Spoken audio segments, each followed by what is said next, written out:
Good afternoon, I'm Rob Boskamp, and you're listening to South Texas Midday. It's Tuesday, July 15th. The Corpus Christi City Council meeting is underway with a new format and expected decision today about the Hillcrest neighborhood. Spencer Chioc has more. Beginning today, public comment will take place around 5:30 instead of the previously established noon time. The council, however, will continue to meet at 11:30. There will be updates about alternative water supply projects, water quality findings for the Inner Harbor project, a new tax zone being created in the London area, and a legal update about the former CEO of the Oakview Group, the company in charge of selecting the new convention center name. Finally, the council will decide whether or not to rezone parts of the Hillcrest area, changing it from residential to industry. If passed, this will open business opportunities for the area. However, according to people living in the historically black neighborhood, this would all but make the area unlivable. Yesterday, Texas Campaign for the Environment held a press event at Brooks AME Worship Center where residents discussed their concerns for the change. One resident named Ruben discussed what the changes to the community have meant already. They've closed my street off for about 3 weeks now, so I can't get to the house because of the machinery and the road blockage. The problem is now my grass is about 3 feet, well, about a foot tall. So who's gonna cut it? I can't cut it. I don't have anything to cut it with. And that's because of the road blockage. So I'm just saying, somebody needs to do something about the way the city is just taking over everything. More residents also spoke about concerns over street closures in case of emergencies. For KEDT News, I'm Spencer Chioc. The City of Victoria Public Works has brought the chlorine levels in the water system back into compliance with Texas Commission on Environmental Quality guidelines. A final bacteriological test is required before city officials can lift the boil water notice. Yesterday, the TCEQ tested chlorine levels at 16 different sites and confirmed that the chlorine levels throughout the entire system are compliant with guidelines. Yesterday, Public Works sent water samples to a laboratory for testing for bacteria, which could take 24 hours due to the time needed for the samples to incubate. The TCEQ will then review the test results to confirm whether the city can lift the boil water notice. City officials expect to be able to lift the notice today, although a Wednesday lift date is possible.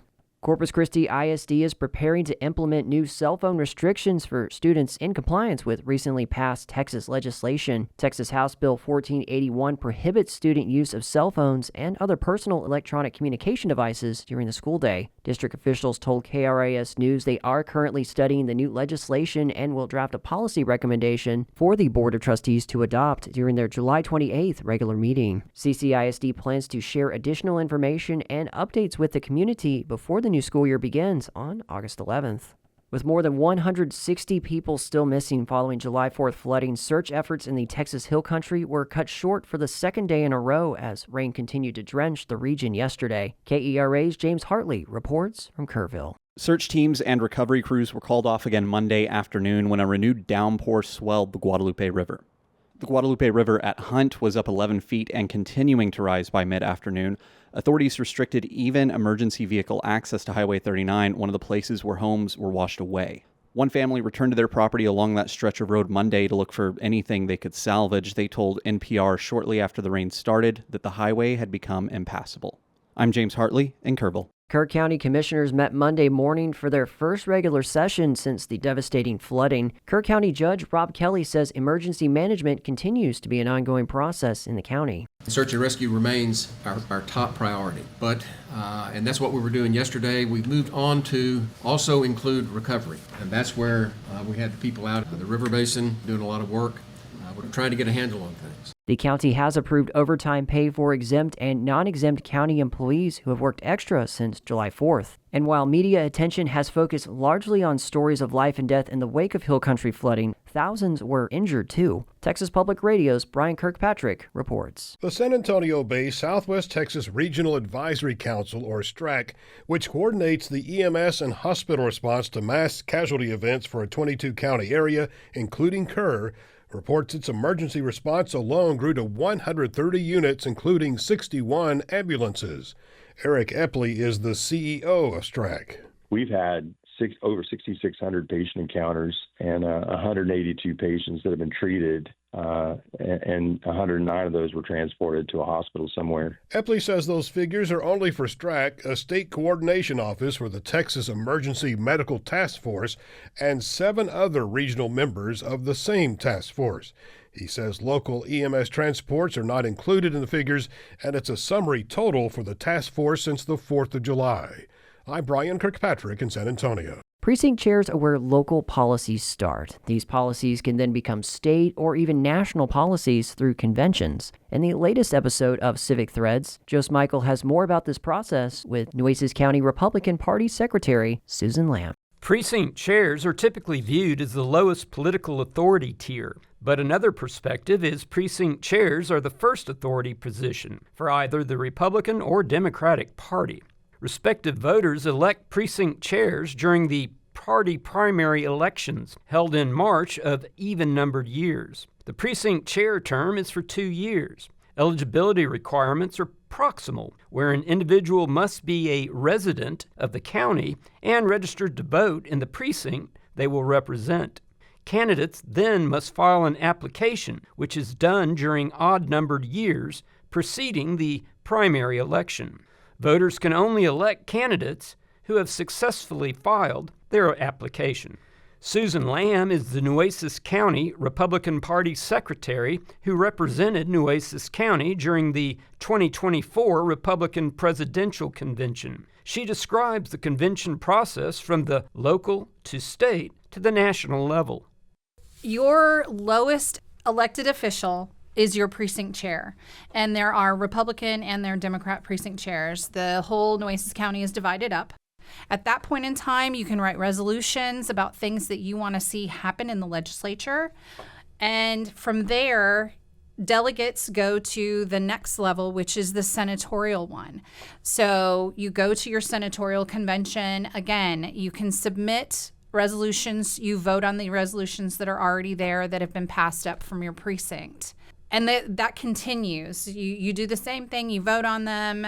And at the next convention, which is then the state level, then everybody goes up. The delegates talk about the resolutions that have been passed up. And last year, I did go all successive, actually all the way up to the national convention as a delegate. As you can tell, politics is local. National policy initially starts with your precinct and precinct chair. For Civic Threads, this is Joe Smichael, KEDT News. The U.S. Small Business Administration announced the opening of disaster loan outreach centers in Starr and Willacy counties yesterday. These centers opened on Monday and will assist small businesses, private nonprofit organizations, and residents affected by the March 2025 storms that flooded much of the Rio Grande Valley. SBA customer service representatives are available to answer questions and assist with the disaster loan application process. The center's hours of operation are weekdays from 8 a.m. to 5 p.m.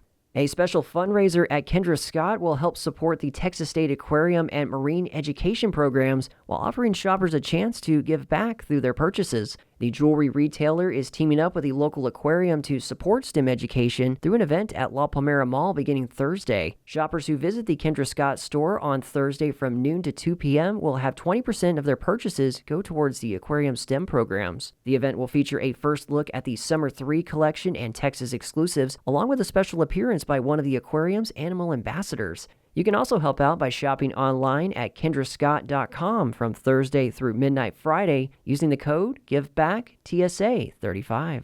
Yesterday marked the first day of McAllen ISD's Fill the Bus campaign. As part of the Fill the Bus for Kerr County campaign, the school district is accepting donations of dry goods, toiletries, emergency, and cleaning supplies. The school district is collecting supplies through tomorrow. Items can be dropped off from 8 a.m. to 5 p.m. at the McAllen ISD Central Office at 2000 North 23rd Street. Donations being made from 5 to 10 p.m. can be dropped off at Dairy Queen locations at 4101 North 23rd Street and 800 East Highway 83. They can also be dropped off at the Slotskys at 2300 West Nalana Avenue. An East Texas judge tomorrow will hear arguments over the Texas Attorney General's request to set a new execution date for Robert Robertson. KERA's Toluwani Osibamwo reports the death row inmate narrowly avoided execution last year after an unprecedented intervention in his case by the Texas House. Roberson was sentenced to death in 2003 for the death of his 2-year-old daughter, Nikki. Prosecutors argued Nikki died of shaken baby syndrome, but that diagnosis has been widely criticized as junk science. Roberson was set to die in October, but that was put on hold when a bipartisan Texas House committee subpoenaed him to discuss how the state's junk science laws could apply to his case. Attorney General Ken Paxton's office nonetheless stopped Roberson from ever testifying at that hearing. And the Texas Supreme Court, which usually only handles civil cases, said the House couldn't use its subpoena power to stop Roberson's execution. Paxton's office has now taken over his prosecution. I'm Toluwani Osibamao in Dallas. And in sports, the RGV Red Crown semi-pro soccer team will schedule a friendly match against FC Dallas U23 this Saturday. Game time is set for 7:30 p.m. at the Harlingen Field. First 500 fans will get a beach blanket. There also will be pre-game lucha libre. For more information, visit the team's social media or visit their team page on theleaguefc.com. And that is the latest news and information on South Texas Midday. I'm Rob Boskamp. Your community arts calendar and more is on the way.